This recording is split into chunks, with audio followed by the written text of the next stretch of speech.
આજે આપણે બિસ્કિટ ભાખરી બનાવીશું જે એકદમ સરસ ક્રિસ્પી અને ખસ્તા બને છે। તમારી ભાખરી ચવડ બિલકુલ નહીં થાય। તો ચાલો આજની આ રેસીપી બનાવવાનું શરૂ કરીએ। ભાખરી બનાવવા માટે અડધો કપ ઘઉંનો કરકરો લોટ લીધો છે અને અડધો કપ જે રોટલીનો લોટ આવે ઘીનો તે લીધો છે। જો કરકરો લોટ ના હોય તો તમે 1 કપ ઘઉંના લોટની સામે 1/4 કપ સૂજી કે પછી રવો લઈ શકો છો। અહીં આગળ આપણે 1 નાની ચમચી સફેદ તલ ઉમેરીશું। 1 ચમચી કસૂરી મેથી ઉમેરીશું જેને આપણે આ રીતે હાથેથી ક્રશ કરી લઈશું। કસૂરી મેથીનો ફ્લેવર ખૂબ જ સરસ આવે છે અને 1 ચમચી એટલું શેકેલું જીરું પાવડર ઉમેરીશું। સાથે જ અહીં આગળ અડધી ચમચી મીઠું ઉમેરીશું। 3 ચમચી આપણે તેલ ઉમેરીશું। મોણ થોડું રાખીશું જેથી જે આપણી ભાખરી છે તે ખાવામાં ખસ્તા બને, કડક ના લાગે, ચવડ ના લાગે। અને હવે આપણે આ રીતે સારી રીતે બધું બરાબર મિક્સ કરી લેવાનું છે। તો તમે જોઈ શકો છો ખૂબ જ સરસ રીતે મોણ લાગી ગયું છે। હવે આપણે બહુ ઢીલો લોટ નથી બાંધવાનો, એટલે થોડું થોડું પાણી લઈ અને થોડો કઠણ લોટ બાંધવાનો છે। ભાખરીનો લોટ બાંધીએ એટલે આપણે ખાસ ધ્યાન રાખવાનું કે લોટ બહુ ઢીલો ના થઈ જાય। તો આગળ લગભગ મેં અડધા કપથી પણ ઓછું પાણી લઈ અને લોટને આ રીતે સરખી રીતે બાંધી લીધો છે અને ઢીલો નથી કર્યો। હવે આપણે ઉપરથી નાની ચમચી એટલું તેલ ઉમેરી અને હવે આપણે સારી રીતે મસળી અને 10 થી 15 મિનિટ જેવું એને ઢાંકીને રેસ્ટ આપીશું જેથી લોટ એકદમ સરસ રીતે સેટ થઈ જશે। તો અહીંયા આગળ હું હવે એને ઢાંકી દઈશ। અહીંયા આગળ 10 થી 15 મિનિટ થઈ ગઈ છે। લોટ ખૂબ જ સરસ રીતે સેટ થઈ ગયો છે। હવે આપણે ફરીથી સારી રીતે મસળી લઈશું। તો તમે જોઈ શકો છો લોટ સેટ થાય એટલે હલકો ઢીલો થઈ જશે, એટલે આપણે વણાય એવો થઈ ગયો છે।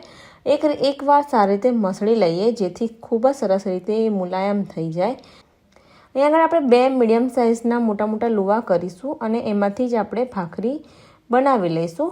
તમે નાની નાની ભાખરી પણ બનાવી શકો છો। તો અહીંયા આગળ તમે જોઈ શકો છો। તો અહીંયા આગળ સરસ આપણે આ રીતે લુવો તૈયાર કરી લીધું છે।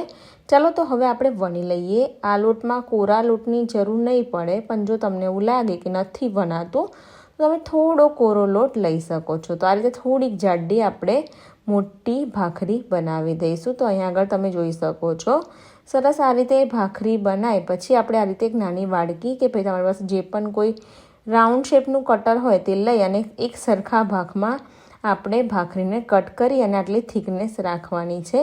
પાતળી બહુ નથી કરી અને પછી આ રીતે ચપ્પાની મદદથી એની અંદર કાપા કરી લેવાના છે જેથી ભાખરી અંદર સુધીને ખૂબ જ સરસ રીતે શેકાશે। તો બસ આપણે હવે આ રીતે બધી ભાખરીને વણી અને તૈયાર કરી લેવાની છે। તો આ રીતે તમારે વણી અને ભાખરીને શેકતું જવાનું છે। તો આગળ આપણે એક પેનને ગરમ કરવા મૂકી દેવાનું છે। તમે તવી પર પણ શેકી શકો છો। પહેલાં આપણે એને એમનેમાં શેકવાની છે અને પછી એની ઉપર આપણે ઘી લગાવવાનું છે। ખાસ ધ્યાન રાખજો કે બિસ્કિટ ભાખરીને પહેલાં આપણે આ રીતે એમનેમાં શેકાવા દઈએ।